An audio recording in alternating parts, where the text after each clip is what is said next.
என் முதற்கண் வணக்கம். மேலும் இந்த அறிவு திருக்கோயிலின் சிறப்பு விழாவிற்கு வருகை புரிந்திருக்கும் தமிழ் ஆர்வலர்களுக்கும், மேலும் அறிவு சுடர் ஏந்தி நிற்கும் ஆன்றோர்களுக்கும் இந்த மூன்றெழுத்து உரிமைக்காரியின் வணக்கத்தை தெரிவித்துக் கொண்டு, நான் இந்த சிறப்பு விழாவின் தலைப்பை கேட்டவுடன் சற்று திகைத்து போனேன். நாம் இன்று கொண்டாடுவதற்கும் உரையாடுவதற்கும் எடுத்துக்கொண்ட தலைப்பு வெறும் அழைப்பு மட்டுமல்ல, அது ஓர் சமூக முன்னேற்றத்திற்கான முழக்கம். வாங்க வாசிக்கலாம். என்ன ஒரு ஆகச் சிறந்த தலைப்பு! என் அன்பிற்கினியவர்களே, வாசிப்பவர்கள் மட்டுமே தலைவராகிறார்கள் என்று சட்ட மாமேதை அறிவர் அண்ணல் அம்பேத்கர் கூறுகிறார். வாசிப்பவர்கள் மட்டுமே தலைவராகிறார்கள் என்று. வாசிப்பது என்பது வெறும் புத்தகங்களை கூட்டி வாசிப்பது மட்டும் கிடையாது. அது ஓர் ஆகச் சிறந்த ஒரு வல்லமையான பயணம். ஒரு நூலை நாம் திறக்கும் பொழுது ஒரு புதிய உலகத்திற்கு காலடி எடுத்து வைப்பதற்கு சமமானது என் அன்பிற்கினியவர்களே. ஆம், இலக்கிய புத்தகங்கள் வெறும் கதைகள் மட்டுமல்ல, அது நம் வாழ்வின் நெறிகள். ஒரு கவிதை புத்தகம் படிக்கும் பொழுது அது உணர்வுகளுக்கு உயிர் கொடுக்கின்றன. அறிவியல் சார்ந்த புத்தகங்களை படிக்கும் பொழுது நம் வருங்காலத்திற்கான சாளரங்களை திறக்கின்றன. என் அன்பிற்கினியவர்களே, சிலப்பதிகாரத்தை வாசிக்கும் பொழுது நம் ஞானத்தின் தியானம் தெரிகிறது. புறநானூற்றை புரட்டி பார்க்கும் பொழுதுதான் தமிழின் வீரம் நம் நெஞ்சில் பாய்கிறது.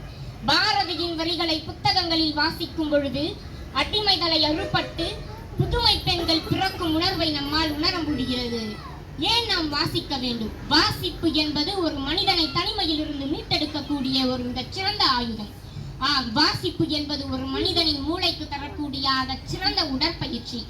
அது ஒரு மனிதனின் சிந்தனை தெளிவையும் கற்பனை திறனையும் விரிவுபடுத்தவும் தெளிவுபடுத்தவும் உதவக்கூடிய சிறந்த கருவி என்பதை நாம் அனைவரும் ஏற்றுக்கொண்டுதான் ஆக வேண்டும். இன்றைய கணினி யுகத்தில் தொலைபேசி மாயத்தில் மூழ்கி கிடக்கிறோம் நாம் எல்லாம். தகவல்கள் விரிவாகிக் கொண்டிருக்கின்றன, ஞானம் சுருங்கிக் கொண்டிருக்கிறது. தகவல்கள் விரிவாகிக் கொண்டிருக்கின்றன, ஆனால் ஞானமோ சுருங்கிக் கொண்டிருக்கிறது. தகவல்களை ஞானமாக மாற்றுவது வாசிப்புகளை மட்டுமே என்பதை இன்றைய சமுதாயமான நாம் அனைவரும் உணர வேண்டும் என்றால் அதற்கு இது போன்ற நூலகங்கள் நமக்கு தேவையான ஒன்றுதான் என் அன்பிற்கினியவர்களே. புத்தக வாசிப்பு என்பது ஒரு ஆகச் சிறந்த கலை.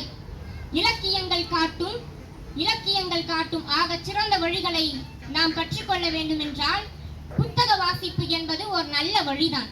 இந்த உலகிலேயே மிகச் சிறந்த மௌனம் என்பது புத்தகங்களோடு நாம் உரையாடுவதுதான் என்று நம் தமிழ் சான்றோர்கள் கூறுகிறார்கள்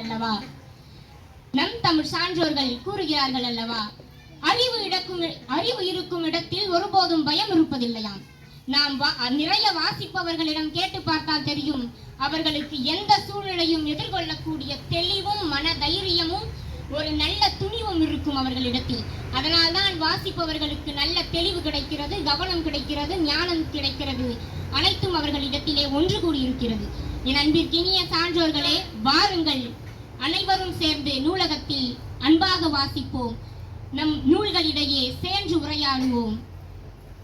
அறிவு என்கின்ற ஒளியை ஏந்தி நிற்போம். இன்றைய சமுதாயமே, வாருங்கள் என்னோடு சேர்ந்து வாசிப்போம் என கூறி வாய்ப்பளித்தமைக்கு நன்றி கூறி விடைபெறுகிறேன். நன்றி.